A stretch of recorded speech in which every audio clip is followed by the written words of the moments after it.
Hello viewers. एक बहुत ही अच्छा प्रॉवर्ब है, आवश्यकता आविष्कार की जननी होती है। और ये प्रॉवर्ब ओरिजिनल क्वांटम मैकेनिक्स के लिए एकदम सही बैठता है। बहुत से इवेंट्स ऐसे होते हैं जिसका एक्सप्लेनेशन क्लासिकल मैकेनिक्स नहीं कर पाया। उन्हीं सब इवेंट्स के एक्सप्लेनेशन के लिए क्वांटम मैकेनिक्स की शुरुआत हुई।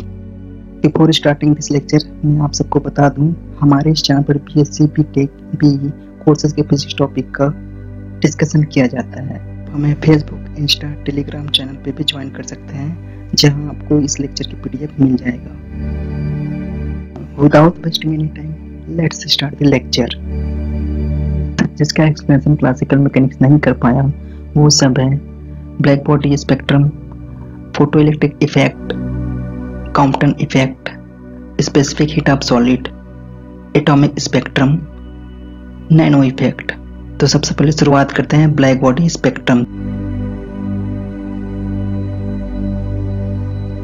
ब्लैक बॉडी स्पेक्ट्रम को समझने के पहले सबसे पहले समझते हैं ब्लैक बॉडी होता क्या है। ब्लैक बॉडी एक्चुअली काला सब्सटेंस नहीं होता, ये एक perfect absorber and perfect emitter होता है। मींस ये अपने अंदर इंसिडेंट होने वाले ऑल वेवलेंथ के रेडिएशन को एब्जॉर्ब भी कर सकता है और एमिट भी कर सकता है। ब्लैक बॉडी रेडिएशन एक थर्मल इलेक्ट्रोमैग्नेटिक रेडिएशन होता है जो ब्लैक बॉडी से एमिट होता है। इसका स्पेसिफिक वेवलेंथ होता है जिसका इंटेंसिटी केवल टेम्परेचर पर डिपेंड करता है। ल्यूमर एंड प्रिंगसाइम ने एक्सपेरिमेंट किया और ब्लैक बॉडी को डिफरेंट टेम्परेचर पर रखकर वेवलेंथ और एमिटेड एनर्जी के बीच में ग्राफ खींचा, जो इस प्रकार से प्राप्त हुआ। ब्लैक बॉडी रेडिएशन कर्व से कंक्लूजन निकलता है किसी भी टेम्परेचर पर black body spectrum continuous curve होता है। Total energy radiated bye the black body is directly proportional to fourth power of the absolute temperature of the black body. And next is energy corresponding to any wavelength is proportional to fifth power of the temperature. जैसे जैसे temperature बढ़ते जाता है वैसे वैसे maximum radiant energy के corresponding wavelength घटने लगता है। हम बता सकते हैं कि मैक्सिमम एमिसिविटी की करस्पॉन्डिंग वेवलेंथ टेम्परेचर के इनवर्सली प्रोपोर्शनल होता है। स्टीफेंस लॉ के according total energy radiated per second from the surface of the black body is directly proportional to fourth power of the absolute temperature. जैसे जैसे black body का temperature बढ़ते जाता है वैसे वैसे रेडिएटेड एनर्जी का वैल्यू भी बढ़ने लगता है। पर ये जो ग्राफ है, ब्लैक बॉडी जो कर्व है उसको प्रॉपर एक्सप्लेन नहीं कर पाया। ब्लैक बॉडी रेडिएशन कर्व को एक्सप्लेन करने के लिए बीन्स लॉ का यूज किया।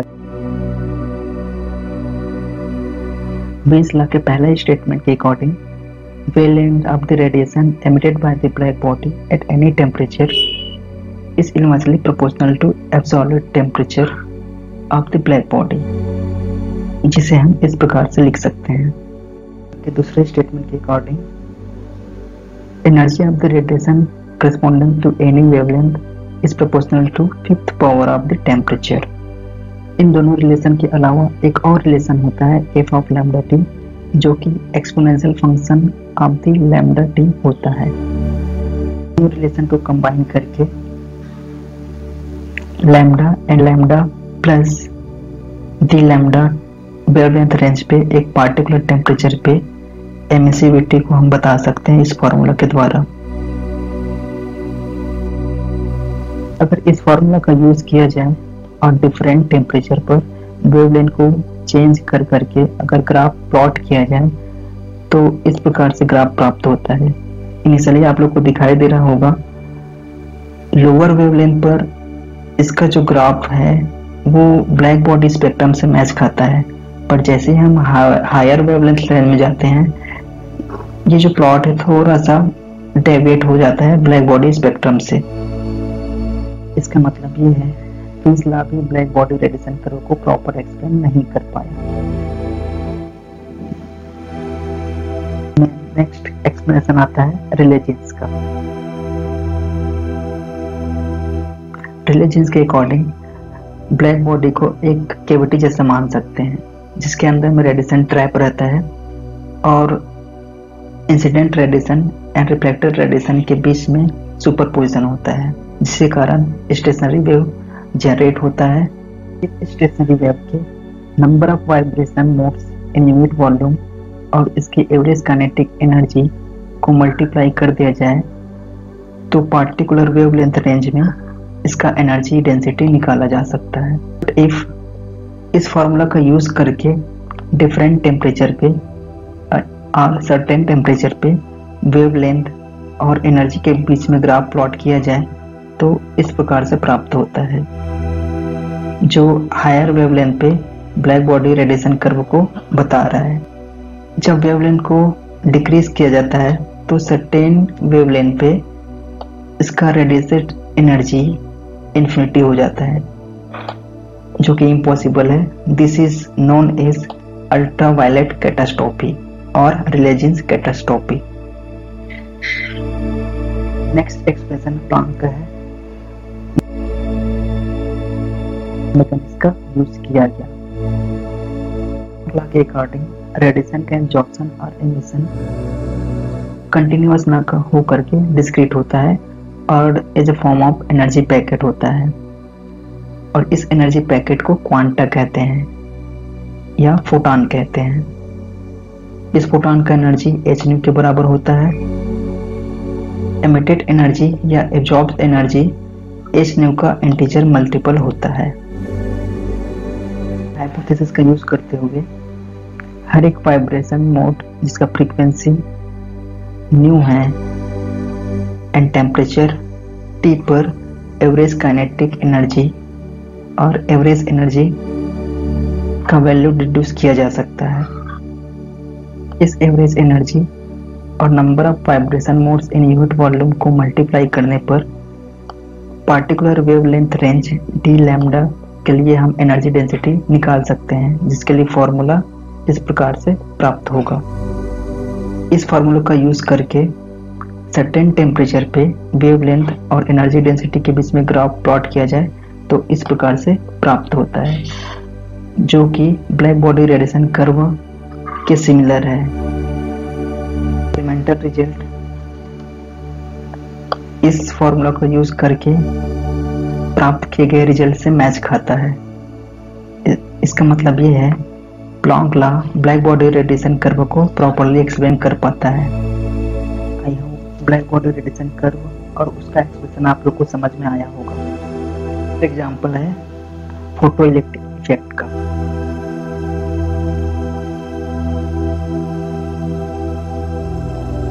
जब किसी मटेरियल पे इलेक्ट्रोमैग्नेटिक रेडिएशन इंसिडेंट होता है तो उस मटेरियल से इलेक्ट्रॉन एमिट होने लगता है।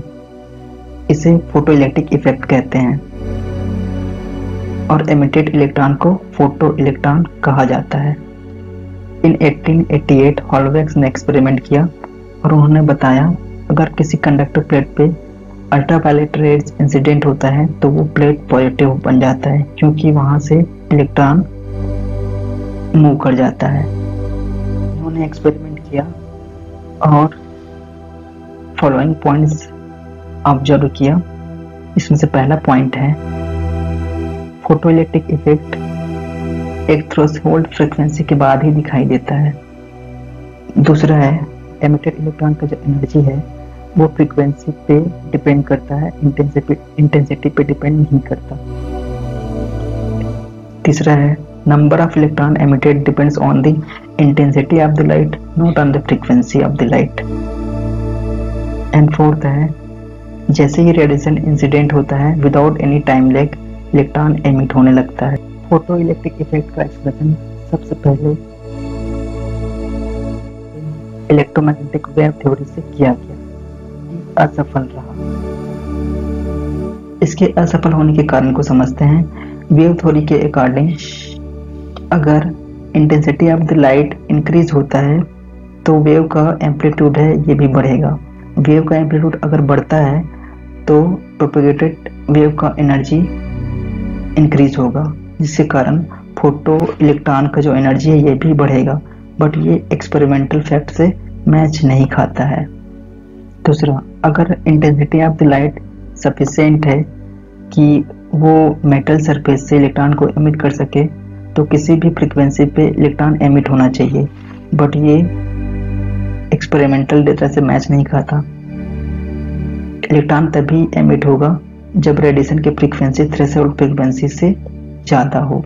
एक वेव थ्योरी के अकॉर्डिंग जब रेडिएशन मेटल सरफेस पे इंसिडेंट होगा तो उसका जो एनर्जी है पूरे इलेक्ट्रॉन पे डिस्ट्रीब्यूट होगा, जिसके कारण इलेक्ट्रॉन को एमिट होने के लिए कुछ टाइम लगना चाहिए। बट एक्सपेरिमेंटल फैक्ट ये है कि without any time lag electron emit होने लगता है। ये सब रीजन था वेव थ्योरी के फेल होने का। फोटो इलेक्ट्रिक इफेक्ट का एक्सप्रेशन आइंस्टीन ने क्वांटम थ्योरी से दिया। According to quantum theory, energy का एब्जॉर्प्शन और एमिशन एक एनर्जी पैकेट के फॉर्म में होता है जिसे फोटॉन और क्वांटा कहते हैं। इसकी एनर्जी h के बराबर होता है। जब रेडिएशन मेटल सरफेस पे इंसिडेंट होता है तो उसका एनर्जी दो भागों में बढ़ जाता है। पहला जो पार्ट है इलेक्ट्रॉन को मेटल सरफेस तक लाने के लिए यूज होता है, और दूसरा जो पार्ट है वो इलेक्ट्रॉन को काइनेटिक एनर्जी प्रोवाइड करने के लिए यूज होता है। इलेक्ट्रॉन को मेटल सरफेस तक लाने के लिए जो एनर्जी यूज होता है उसे वर्क फंक्शन कहते हैं या थ्रेशोल्ड एनर्जी कहते हैं। अगर न्यू नॉट थ्रेशोल्ड फ्रीक्वेंसी हो तो work function phi equal to h nu के बराबर होगा, and in the form of wavelength hc upon lambda naught के बराबर होगा। यदि इंसिडेंट फोटॉन का एनर्जी h न्यू है और इलेक्ट्रॉन को मेटल सरफेस तक लाने के लिए phi एनर्जी यूज हो जा रहा है तो बचा हुआ एनर्जी E इलेक्ट्रॉन को काइनेटिक एनर्जी प्रोवाइड करेगा। आइंस्टीन ने इस कंसेप्ट का यूज करते हुए फोटो इलेक्ट्रिक इफेक्ट को नाउ आप लोगों को क्लियरली दिखाई दे रहा होगा। अगर वर्क फंक्शन कांस्टेंट है तो इंसिडेंट रेडिएशन का अगर फ्रीक्वेंसी बढ़ता है तो काइनेटिक एनर्जी भी बढ़ने लगेगा। यही रीजन है कि एमिटेड फोटो इलेक्ट्रॉन का जो एनर्जी है वो फ्रीक्वेंसी पे डिपेंड करता है, इंटेंसिटी पे डिपेंड नहीं करता। दूसरा, अगर फ्रीक्वेंसी डिक्रीज किया जाए और उसका जो वैल्यू है थ्रेशोल्ड फ्रीक्वेंसी से कम हो जाए तो इलेक्ट्रॉन को जो मिलने वाला एनर्जी है उसको मेटल सरफेस तक लाने के लिए यूज हो जाएगा। मींस इलेक्ट्रॉन को काइनेटिक एनर्जी नहीं मिल पाएगा, इसलिए फोटो इलेक्ट्रॉन का जो काइनेटिक एनर्जी है वो 0 हो जाएगा, below the threshold frequency. Next है number of emitted photo electron depends on the number of photon incident on the surface. तो जितना इंटेंसिटी रहेगा इंसिडेंट लाइट का उतना ही ज़्यादा फोटो इलेक्ट्रॉन एमिट होने लगेगा, जिससे फोटो करंट का वैल्यू बढ़ने लगेगा। से आइंस्टीन ने फोटो इलेक्ट्रिक इफेक्ट को प्रॉपर्ली एक्सप्लेन कर पाया। Energy frequency graph given by Einstein. इसमें आप लोग को स्ट्रेट लाइन दिखाई दे रहा होगा। इस स्ट्रेट लाइन का जो स्लोप होता है वो प्लैंक कांस्टेंट के बराबर होता है। दूसरा, नेगेटिव एनर्जी रीजन में ये जो स्ट्रेट लाइन जिस पॉइंट पे इंटरसेक्ट करता है वहां से इस एनर्जी एक्सेस का जो लेंथ है वो वर्क फंक्शन के बराबर होगा। Changing the intensity of light doesn't affect the graph.